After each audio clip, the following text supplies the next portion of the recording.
Hey guys, welcome to JDUB-Woodworks. So today I have got a piece of cedar root that is just a gnarly looking piece. I mean, if you wanted to, you could make it like a dragon, or I don't know. It's just nuts.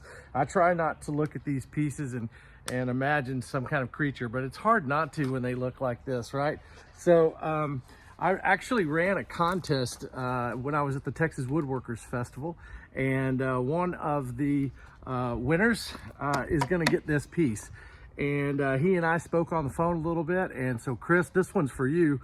I am going to turn this into the piece that you and I talked about for your garage. It is going to be an incredible project and a huge transformation.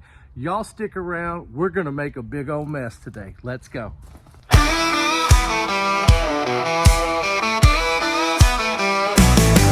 All right, I wanted to make sure and capture this.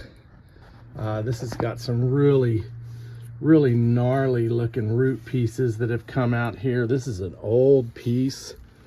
Let me get over here. Incredible, right?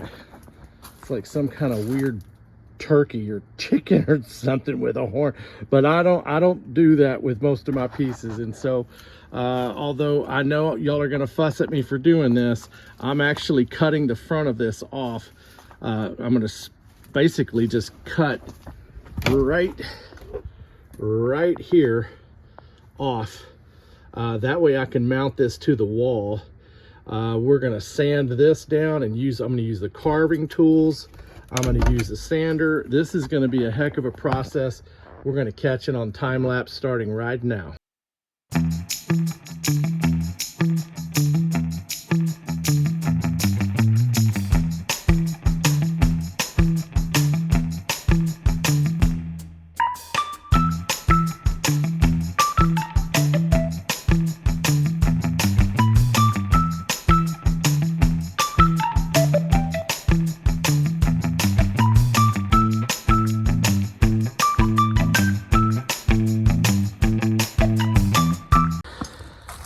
All right, so now I got this guy.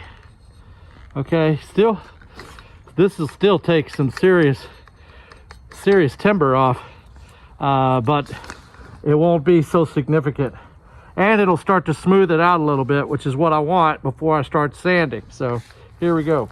Yeah, I want to show you something. Hold on, my glasses are fogging up. Okay, do you see this right here? See how that's kind of rough? I want to show you what happens after I use this attachment. That way you know that it's not going to be completely smooth, but it'll get it to where you could use a sander without having all these divots, all right?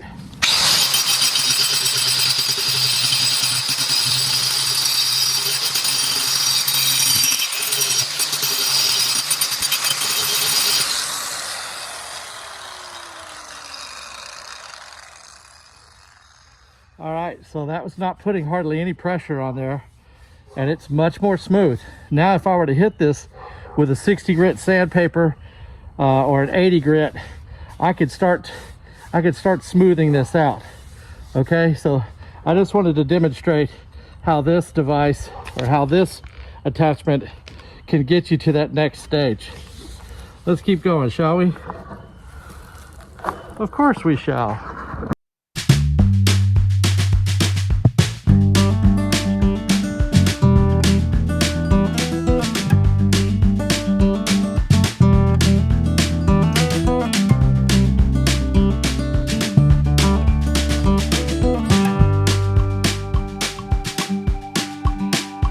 So you can see I've got to work the grinder, and this doesn't look right? So I'm going to follow the grain of the wood down, and then this little neck looking thing, I'll follow that up too. And so I just keep blending these hard lines like you see right there. I'll just flatten that up, and I'll flatten these edges, and eventually it gets smooth to where maybe this is not so dominant, I mean, not that that looks bad, actually. And you can see where the nice red color of the wood is coming in. I'd like to see if I can get it into there and then pull this down a little bit. I got to get in that. So you get the idea. So when you're working a piece like that, and you're like, well, where do I stop? You know, I mean, you could stop now and start sanding if you wanted. This little piece right here is bothering me, and then finishing off some of these. All right, here we go.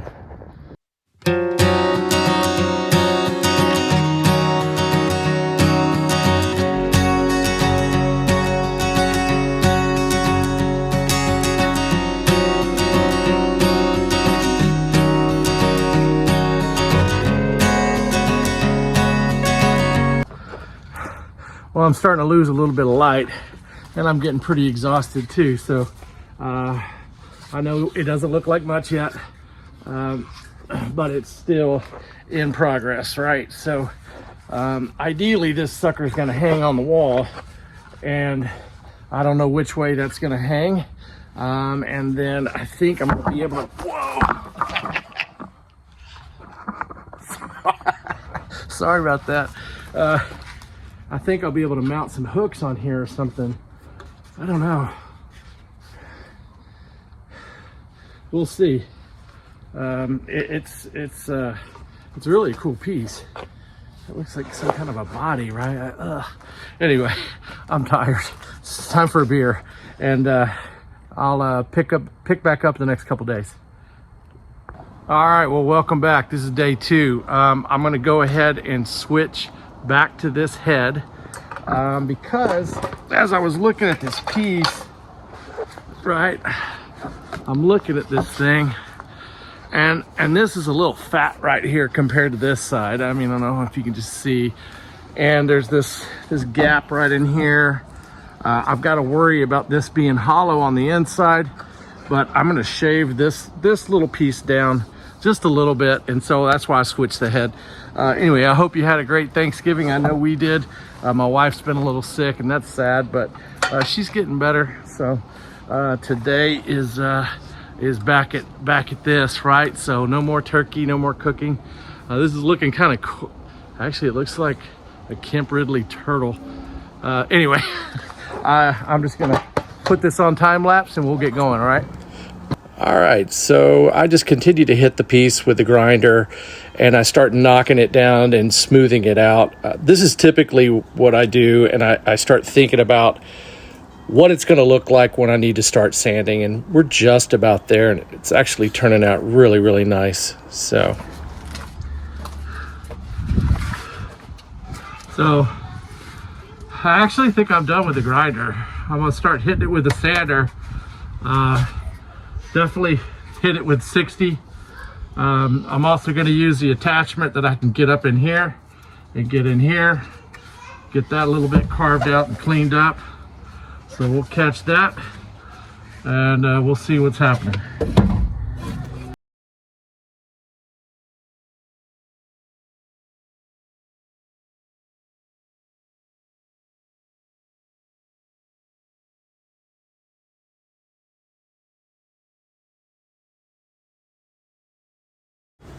All right, I spend the next several hours alternating from the sander to the grinder to different attachments just to achieve the look and feel that I want from the piece. So this whole process took about 2.5 hours. All right, this sucker is smooth. I've got to blow some of this out of the cracks with the compressor. I don't know about this guy. I mean, I'm not super good at epoxy, and it's cold outside, so this too, you know, but I could use a clear epoxy maybe, and maybe that'll be fine. But the color's amazing. It looks really good. The backside's pretty cool too. Well, I call this the backside, but let's see. Oh, yeah, really cool colors in there. Very cool. So I think I am going to do some resin in here. and on this crack, and just kind of give it some little character with some of the resin. I've got some of the tuck tape. I'm going to tape off the bottom of this to where it won't overflow. You know that resin is going to get everywhere if I don't do a good job of sealing that crack right there. So we'll see. I hope the temperature's okay here in the shop or in the garage. I'm going to go ahead and get started on that.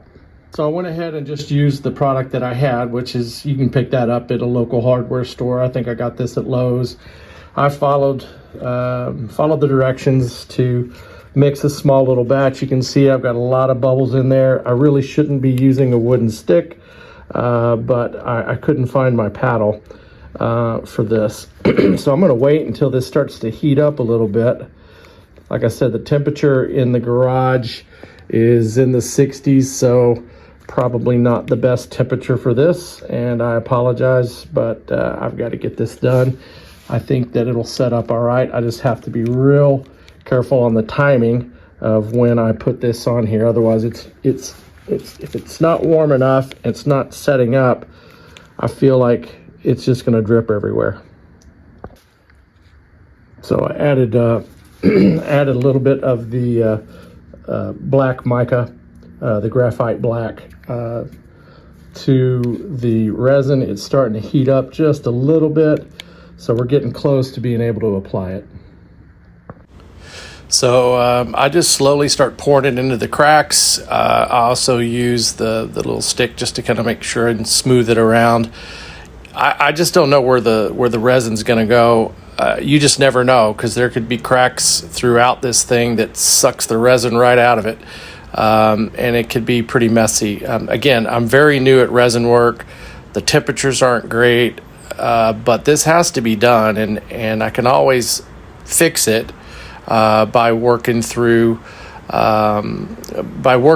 with sandpaper and going back and doing more resin, and vice versa. So this is a long process, a little bit boring, and I'm just going to go ahead and pick this back up once it dries. Hey, I wanted to give you a quick update. This has been sitting for a few hours. You can see a little bit of that graphite sprinkle in there. I think this is going to look really amazing. Look at that. So cool. Now granted, most of this is going to be shaved off, or not shaved off, sanded off.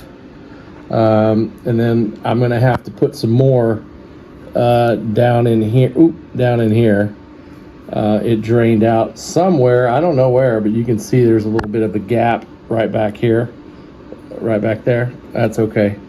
So listen, if you're learning about how to do this is a good experiment to watch. Anyway, more to come. All right, so this is several days later. We have had multiple weekends of either rain or cold or high humidity, and this has just taken a long time. It's real messy. But this can get cleaned up quite easily with just some sandpaper. So I'm going to go ahead and hit this side, get that resin cleaned up, and I'll time lapse that. So if you're doing resin work like this, again, pay attention to the temperatures, pay attention to the humidity levels. I'm pretty new at resin, so I was a little intimidated, but you know, it's not too bad. We'll see how this cleans up.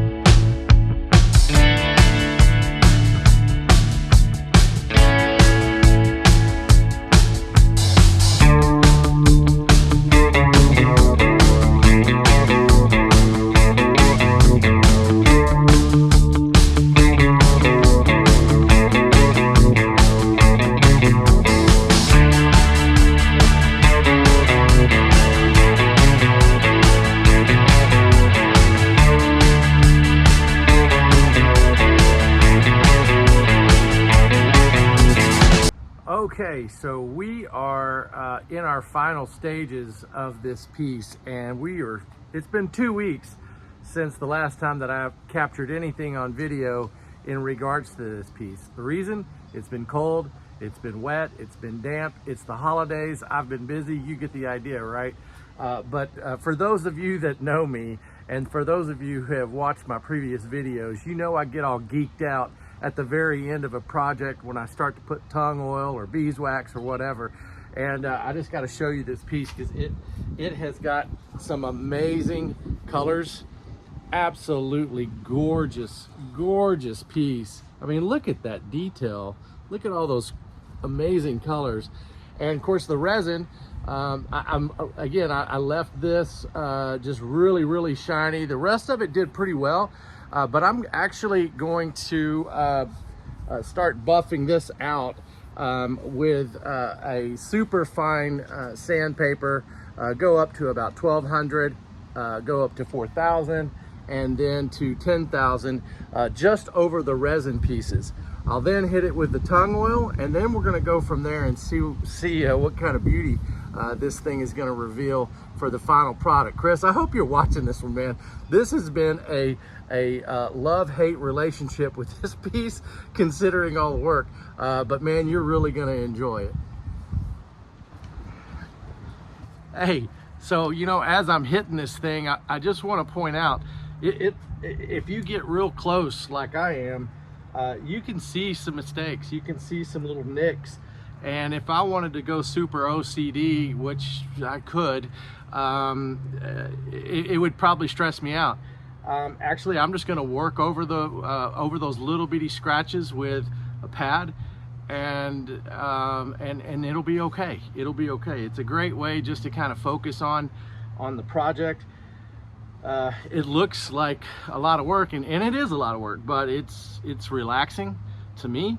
Kind of a way to get grounded and just kind of focus on something that's important. It's beautiful. It's very rewarding. So, you know, that's me. I get all emotional. I get all emotional when it comes to these final stages. You know, it's just so much fun. And the piece, God, dog, this thing's beautiful. Now, originally, Chris and I talked about putting some hooks on here and hanging stuff off of it. I'm actually not going to do that. I'm gonna let him choose to do that. If it were me, I'm leaving it just like this after I get it all finished. I'm not going to put a hook on it. I guess I could, but I'll let him make that decision. If I show him this piece and it's got a hook on it and he's like, dude, I wouldn't have put a hook on it, well, it's too late at that point. So I've got to be mindful of that. I'll tell you what, I've got a whole new respect for these guys that do all the resin work, because I've had a heck of a time. This has been really, really difficult for me. Again, I'm really new to resin, so I'm failing forward, right? I'm making mistakes, but I'm learning from them. This is where I usually call it the JDUB Monologues, because I do more talking at this very end than I do in the rest of the video, you know. And I'm learning, I'm struggling with some of the videos as far as like editing and, you know, do you want music? Do you not want music? Do you want special effects? Do you not like transitions? All that stuff. So I just kind of go with the flow. I don't always know if I'm overproducing or not. If y'all feel like I'm overproducing on some of these, let me know. I mean, y'all are the audience. I've got to give you what you want, not what I want. I mean, like I said, most of my videos and content, I try to make it where I'm educating, but I also like to entertain too. That's just me by nature. So I got to find a good medium in between those, right? And this is just the 800. Wait till I get up to those triple digits. Triple digits. 4 digits. You know what I mean. Math was always not my strong point. Apparently English isn't either. Yeah, let's hit that a little bit. Right in here. It's already smooth. I'm just trying to gloss over those little cracks where the resin is, that's all. So it is, it's December 23rd already. I can't believe it. And we got Christmas holidays right around the corner. Or we're in the holidays, you know, but a lot going on in the world. I'm just thankful that my family is healthy and safe. And got to be together over the weekend with my family, and that will continue the rest of the week. And I hope wherever you are in the world, you're able to spend time with your loved ones, family and friends. I mean, that's what this time of year is all about anyway, isn't it? Sometimes we get caught up. Sometimes we get caught up in all the stuff. Let's just leave it at that. I know we got to stay focused, stay level-headed. There we go. All right.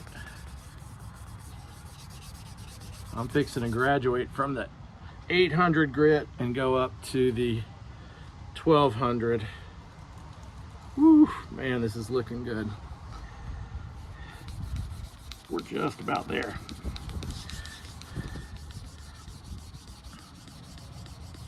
You know, this whole YouTube thing, this channel has been a challenge. And it's easy as a content creator, which is apparently that's what I am. That's a new term I've learned. I'm a content creator. But being a content creator is fun, but you get caught up. You get caught up in your growth of your channel, and then you get all geeked out about numbers and watch hours and likes versus dislike, you know, all that. Man, you just got to do your thing. So if you're a crafty person, a woodworker or a painter, a sculptor, whatever your talent is, musician, you know, I encourage you to go out there and do it. It's a great little journey, and I'll continue to do it. Because it doesn't have to be, I don't have to make it hard. I usually get caught up in some of it, but I'm just going to continuously put out videos and hopefully get better with the whole process as I grow. Not only better with my woodworking skills, but better with my video skills. This doesn't take much. At this grit, I've noticed, I mean, it's starting to shine. I don't know if you can see, it's not very bright outside, but there is a shine already coming on here. And I haven't even put tung oil on it. I haven't put anything. Okay, so you know how much I really love using the tung oil, and I'm really loving the walrus oil. This brand, Pure Tung Oil, is food safe. It goes on really nice and smooth. This is a matte finish, which is great. For this, I'm gonna put some. I've already put some in this little squirt bottle, and then I'm gonna get that soaked in, let it dry before I might go with a second coat. So I'm gonna do one coat today, and then I'll come back tomorrow and do another coat. All right. Let's start on the back side, right? Rag here, and I'm gonna put a generous amount.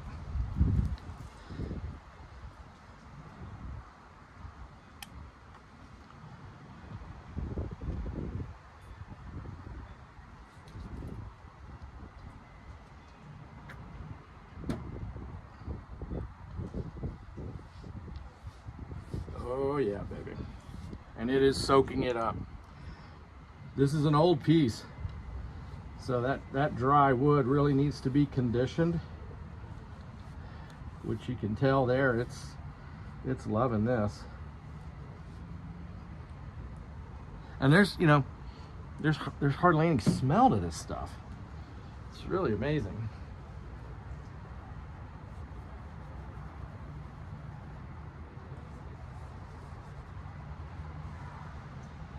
And I try to get it in those cracks. Nice. Like I can put a squirt, just put a squirt in there. It's not gonna hurt anything.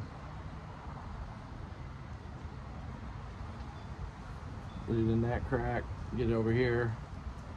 Now these cracks are what were causing me grief when I was doing all of the resin, because you just, without being able to seal it, I had no idea where the resin was going. But it was going somewhere on that front side. There we go. Very dry. Oh my goodness. Yeah, we're definitely gonna have to do 2 coats, I think. You don't have to. I've done plenty where I've only done 1 coat, but this one is just soaking it up so much.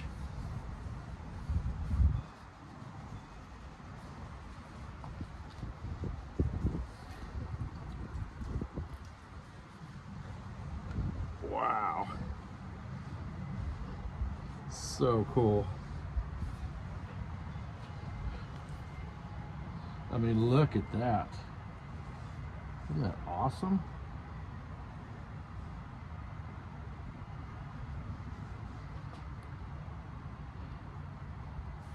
Yeah, man. So, let's talk about this piece for a minute. So again, this was part of a contest that I did at the Texas Woodworkers Festival. So that's what this piece is all about. I hope that if you're checking out this video that you see a couple of things that I'm doing right, and if you see some things that I'm doing wrong, I appreciate the feedback, suggestions or thoughts. I'm not a master craftsman, guys, okay? I don't pretend to be. I'm somebody who's got a strong passion, and I'm willing to make mistakes and learn from those and learn from others, which I've learned a lot just in a short period of time, you know? But this is going on nice.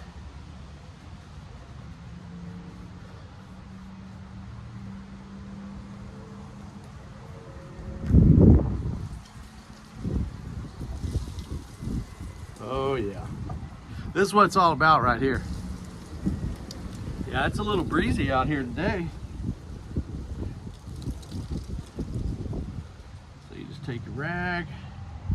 Let's do this. See what this does. Oh,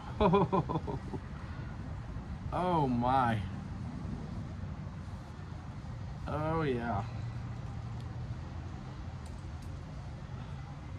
Holy mackerel.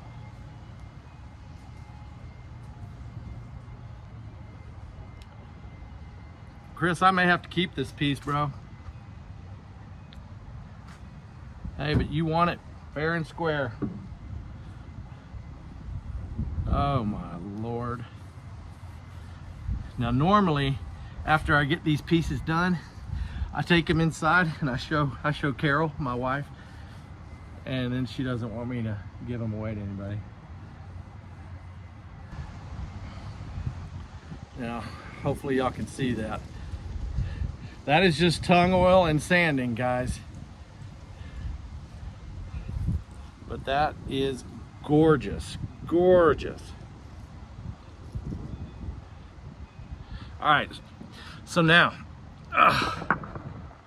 okay, so look at that. Wow.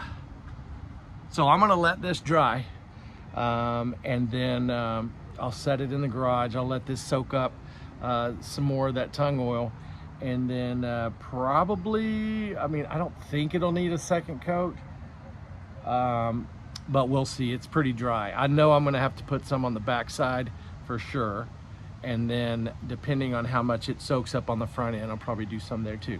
So let's pick this back up tomorrow, okay? And wishing all of you a fantastic holiday season, regardless of your faith. I hope you find peace